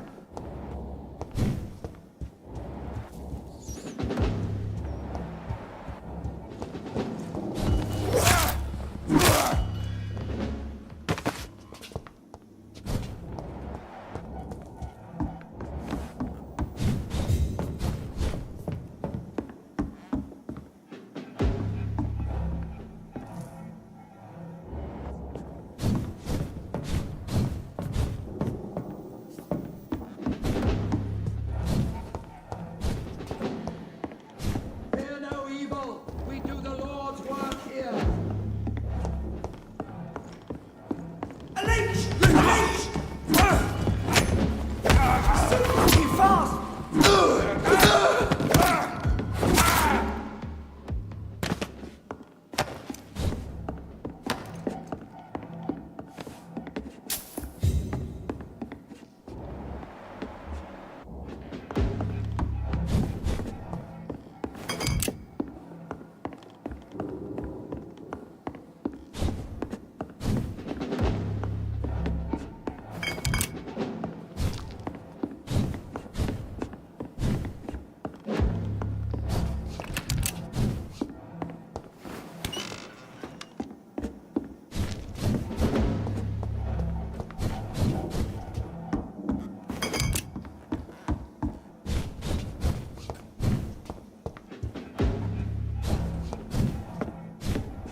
Lord, give us strength.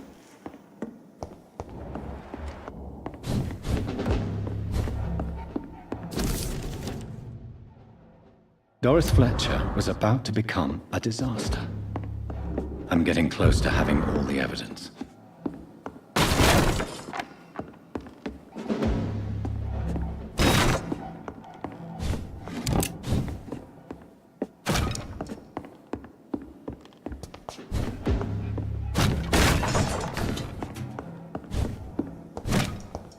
Fear no evil. We do the Lord's work.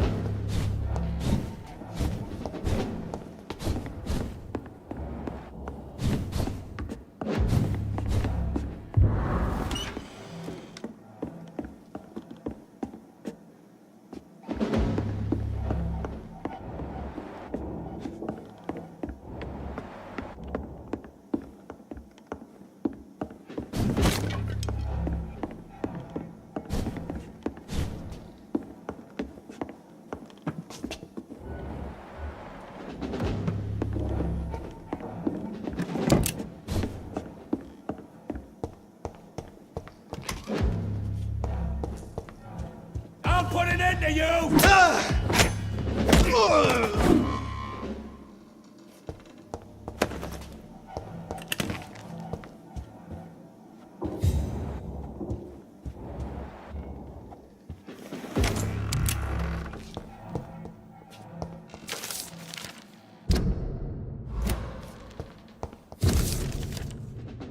Blood of a pure heart, garlic, blood of a king.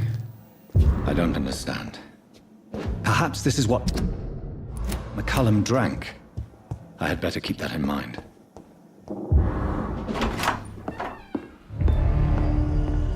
Edgar. Edgar, can you hear me? Jonathan, is it really you? Easy. Easy. Save your strength. I'm getting you out of here.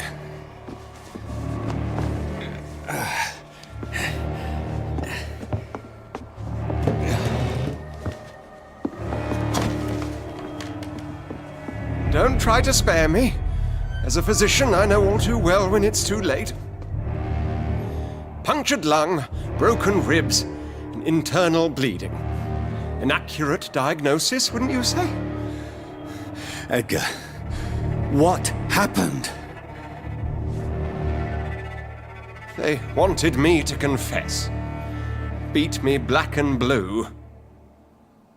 Geoffrey McCullum ambushed me at the Pembroke Hospital. He was convinced you and I were responsible for the Skal epidemic. I never imagined that self-righteous fanatic would dare to attack us in the open. What became of him? I put him in a somewhat delicate position when I made him an immortal. Really? You sure that was the wisest course of action? Time will tell. The most intriguing part of his accusation was that you and I were the pawns of some ancient vampire. William Marshall. Yes, they tortured me to make me confess the same nonsense.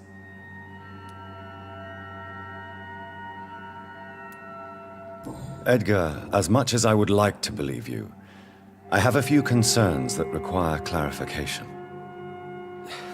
What do you mean? William Marshall, for example. You speak of him as if you know him. How is that? Jonathan, I cannot say I'm ready for another round of questions. What can you tell me about William Marshall? Not much. History paints the story he was the greatest knight who ever lived. Amongst the immortals, he had a yet greater legend. Why is the Guard of Priwen so obsessed with him? He was the only ancient vampire to escape the first great hunt launched by the Guard of Priwen in 1854. They believe he's an evil creature plotting his return. Why would he deserve such a reputation? I cannot say. The Brotherhood of St. Paul's Stole has next to no intelligence on him. All I know is that he's supposed to be the oldest of all the British vampires. Why would the Guard of Priwen believe you and I created the vampire epidemic? Maybe due to our profession? Because I offered you shelter in my hospital. While investigating the epidemic, I read some of McCullum's findings. I think you have some explaining to do. I have nothing to hide, Jonathan. Nothing at all. Do you remember when we suspected Sean Hampton of killing Harriet Jones? Yes. The terrible episode that came as a shock to us all. Harriet Jones faked her own death. When I found her in the sewers, she confessed she wanted everybody to pay for what happened to her. That woman was extremely bitter, full of hatred and festering anger. Do you know Doris Fletcher's real name? No, I'm afraid not. Her real name was Doris Jones. She was the daughter of Harriet Jones. What do you want me to say, Jonathan? Doris Fletcher visited her mother at the Pembroke Hospital. That's how she first got infected. I know nothing about that. Miss Fletcher once came to visit the sick. That is all I know. No, Edgar, there is more. Doris Fletcher was Harriet Jones's daughter. They exhibited the same symptoms: blind hate and strong physical mutation. What does this sad story have to do with us? Come on, Edgar. Don't you see the pattern here? The epidemic, the link between Doris and Harriet, the suspicion of McCullum? How could I? I never saw Harriet Jones again after she fled the hospital. Do you know where we are? Doris Fletcher's theatre. This is where that hateful creature plotted to spread the epidemic across London. I only briefly met Miss Fletcher once when she visited the Pembroke Hospital. You say it was to see her mother. She seemed like such a sweet and graceful woman. My point exactly. The disease turned her into a bitter soul, driven by vengeance just like her mother. A symptom of all the infected patients. Certain diseases are known to produce similar effects. Rabies, for example.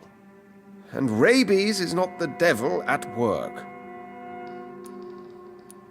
Doris and Harriet shared more than a hidden family bond. They were the embodiment of the epidemic and are linked to the Pembroke Hospital. Come on, Edgar, this is no coincidence. I swear I'm at a complete loss. All I did was administer vampire blood to cure old Harriet. There was no evil plan, no diabolical plot. You did what? I tested the regenerating and healing properties of vampire blood on Harriet Jones. My only intention was to find the cure for influenza, I swear. Whose blood did you use? William Marshall's? Mine? Lady Ashbury's. While transfusing her with human blood, humanely appeasing her hunger, I also kept samples of her blood for my research. You used her blood on Harriet Jones? My God, Edgar, that's unethical. You betrayed 2 of your patients at the same time. How dare you judge me? Must I name the alarming list of your victims? We are both deceivers. But at least I know I'm a monster. You have worked beside me. You saw what I'm doing at Pembroke Hospital. Jonathan, you know I'm not an evil soul. Just another victim of this tragedy.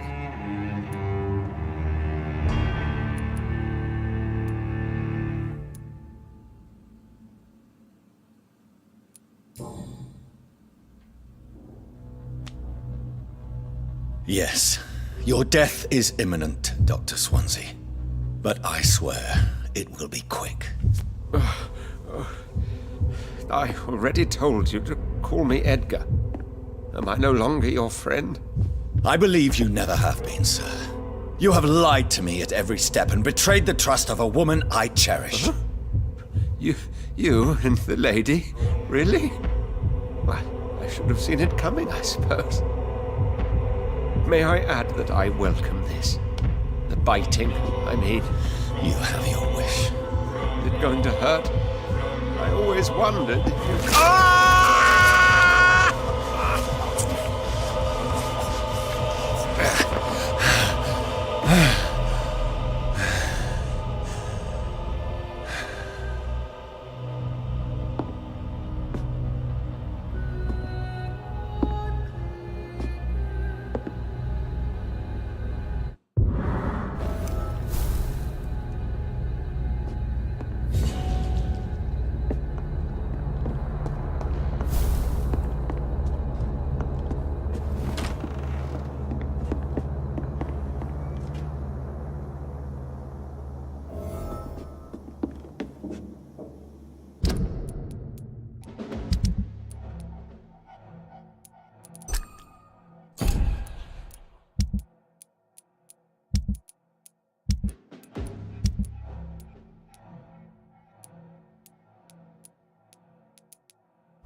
convenient time.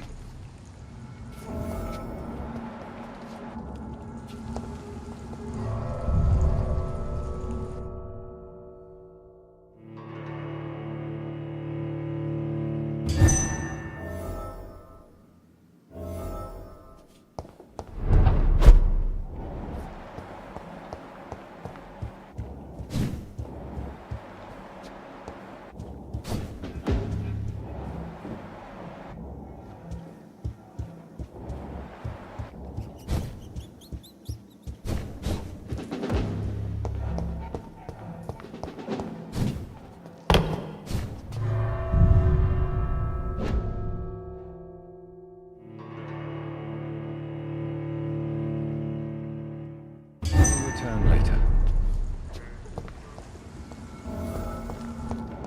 So Harriet Jones became the original carrier when Edgar gave her vampire blood.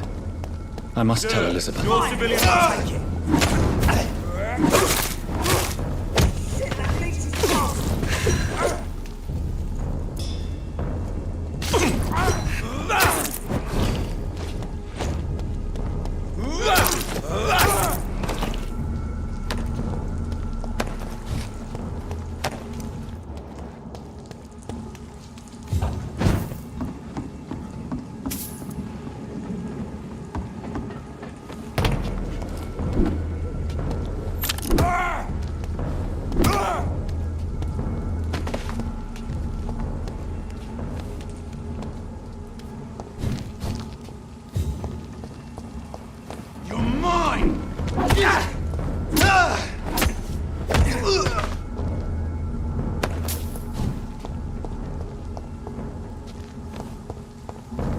Steady, boys! We've got one of them here! Murder him!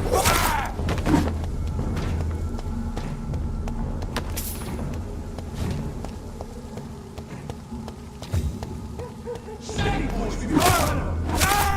Filthy fucking beast!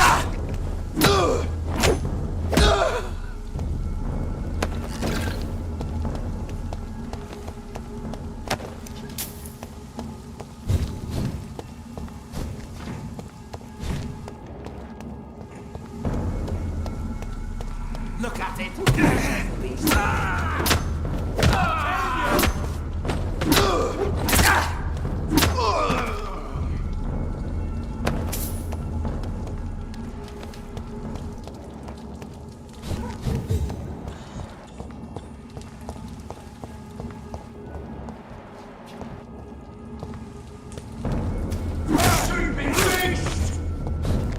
What's that? Got it, man!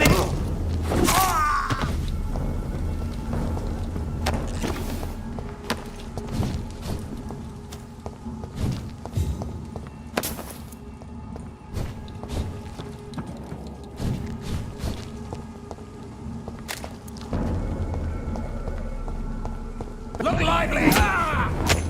Let's beat him down!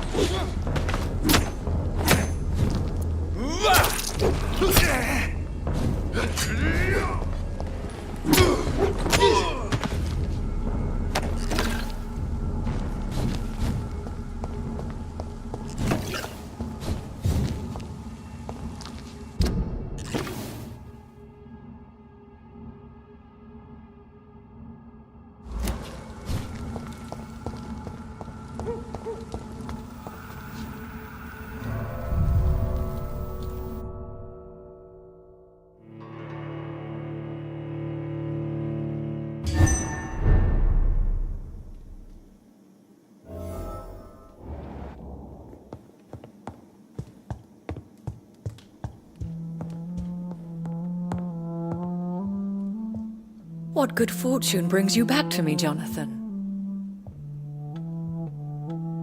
What is it, my dear? I'm afraid it's bad news, Elizabeth. The worst, actually. Please, speak up. Edgar is no longer in McCullum's grasp. I resolved that matter. Where is our good friend now? Is he well? He was mortally wounded. I put an end to his misery. That is terrible, Jonathan. And yet you did what you must. The poor man. Edgar Swansea was responsible for the Skull epidemic, Elizabeth. It was he who unleashed the deadly scourge upon London. What? Are you certain? This is the most terrible accusation of all. He confessed everything to me. He sought to cure the disease, to exploit vampire blood to stop the epidemic. But he unwittingly gave birth to a catastrophe. All those poor victims. How could he do it? What happened?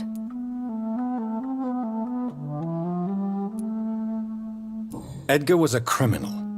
He abused every ethical tenet to test his theory about vampire blood as a cure for influenza. I must say I'm shocked, Jonathan. Who would have thought it? And the poor patient. Let me guess. It was Harriet Jones, was it not? Yes. That explains how Doris Fletcher was infected, and how she became an Ichor. She secretly visited her mother at Pembroke. Then we have no choice. We must act quickly, Jonathan. We must return to the sewers and put an end to the threat poor Harriet embodies. I have one more matter to discuss with you. Harriet Jones was the primary case, but do you know what a healthy carrier is? There is a tone in your voice that frightens me, Jonathan. What are you trying to say? It was your blood Edgar used for his experiment on Harriet Jones. What?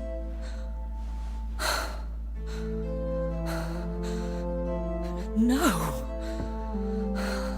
No. This can't be. Oh. Elizabeth, are you all right? No, I have to go.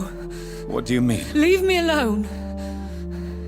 Save the city, Jonathan. Save what can be saved. Elizabeth, I need answers. Why did your blood Stay cause away this? from me.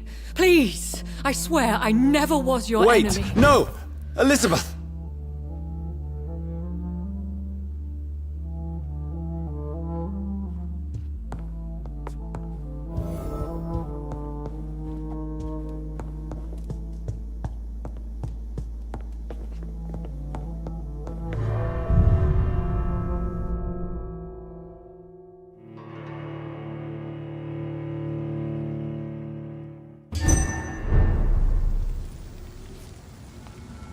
Now would be a good time to blend the recipe Marshall used when he fought the disaster. I think I know where to find what I need.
I cannot use garlic, but there may be a substitute in the Pembroke Hospital drug storage.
There it is. Insulin. Much more efficient than garlic against blood poisoning and sepsis, and much less dangerous for me. Thank you, Dr. Polescu.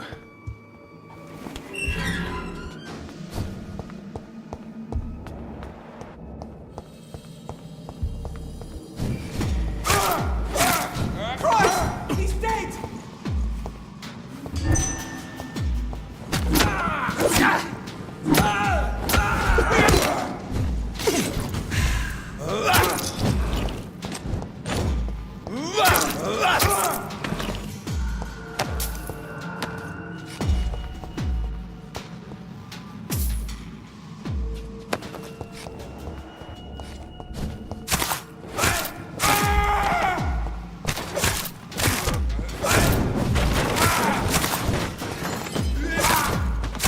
It's fast!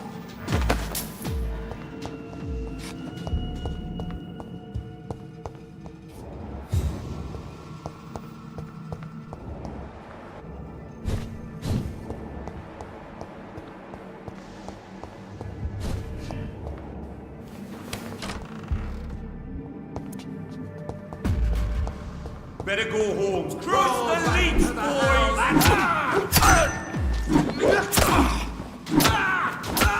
You'll live, you ugly fucker!